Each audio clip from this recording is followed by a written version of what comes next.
Welcome in, guys. Thank you so much for tapping in with me today. This is the Fairyist, and we're going to get into these cards and intuitive energies of my nature spirits to see what we all have in store for us, what Divine Feminine have in store for Aries season in April, and anything that our ancestors would like us to know, some advice, and let's just tap in. I've already pulled our cards, and I'm going to take a picture and show you our cards.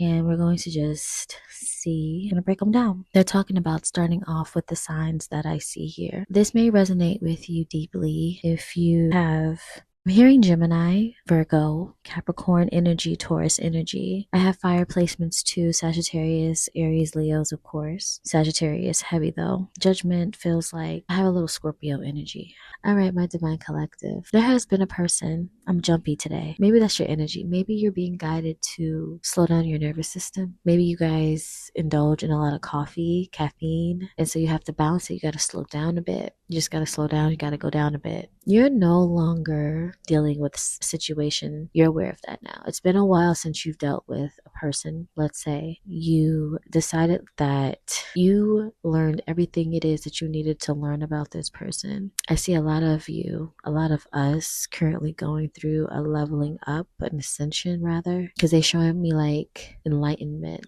from your like crown chakra space. And the third chakra, third eye chakra is very, very important here, very significant. I see a lot of you may have knowledge or information come to the light that you recognize or comes to, I'm hearing your lap, to falls in your lap when it comes to somebody that you let go in the past. And it's almost this like full circle moment, because I feel like if you decided to walk away from a friendship or a romantic relationship because you were like speculating something that you probably couldn't prove about them, there may be a point here during Aries season or during April that you learned this knowledge, because judgment is here. Like judgment for this person is here. Like this person, whatever they had going on, it's like they have no choice to be like looked at for who they are. And I feel like it's not that this person did something bad and karma is coming out to like beat them up. I feel like everybody has their own judgment to go through. Your judgment may have already come to pass if this message is resonating with you so far. And when you did go through that judgment, you really had to look at yourself naked and be shameless about who you were to yourself,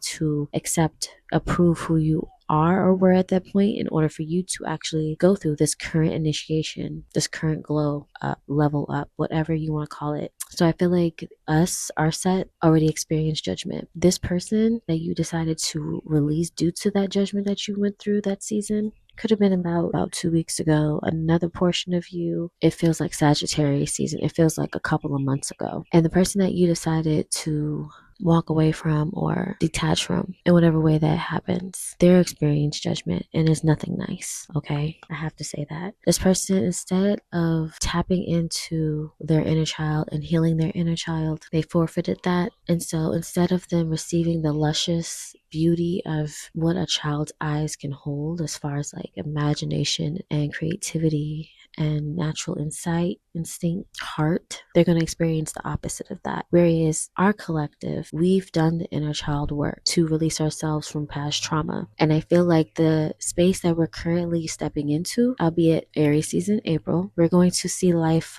shine back at us, all of the work that we released and all of the desires that we wanted to replace with those deep wounds that we kept suppressing and harvesting within our wounds for so long. We released it and we wanted to replace it with happiness, for example. You're going to finally see consistent, synchronistic, serendipitous energies around you. Okay, it's like the Wheel of Fortune card. Just beautiful karmic energy surrounds you, surrounds me, surrounds us at this time, because you're being finally awarded, I guess, by the universe for all of the spiritual obedience that you've engaged in for like so long, as much as you could. It doesn't matter if you don't feel like you've done that much or you feel like you could have done better. The fact that your heart space was there to begin with is literally what they call a mustard seed in order for something to grow wild. And God to help us out on the other side. Now I hear this big old bus. It's a truck, I guess, so it might be a lot of noise, but yeah, someone may be dealing with stuff. And it's a beautiful time because who cares, right? If somebody else is dealing with their own karma. But they felt like you needed to know because I feel like you may find out something that you've already known, and you're going to love that because you're going to realize, like, yeah, I made the best decision leaving this person behind in the dust, right? Leaving this person alone.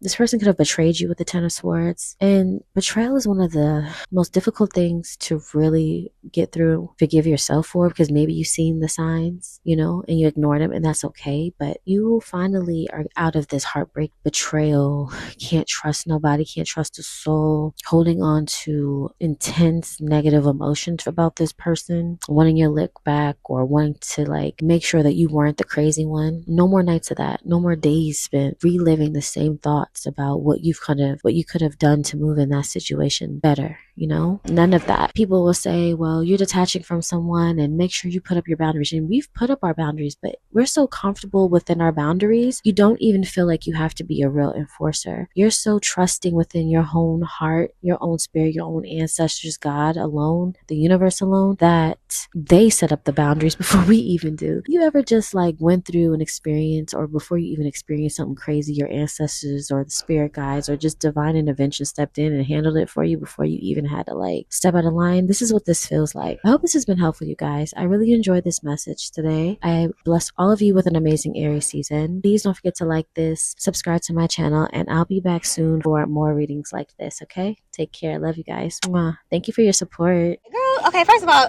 Yasha, if I gotta tell you you are accurate one more time, girl, I'm just gonna gag myself because you are always so accurate.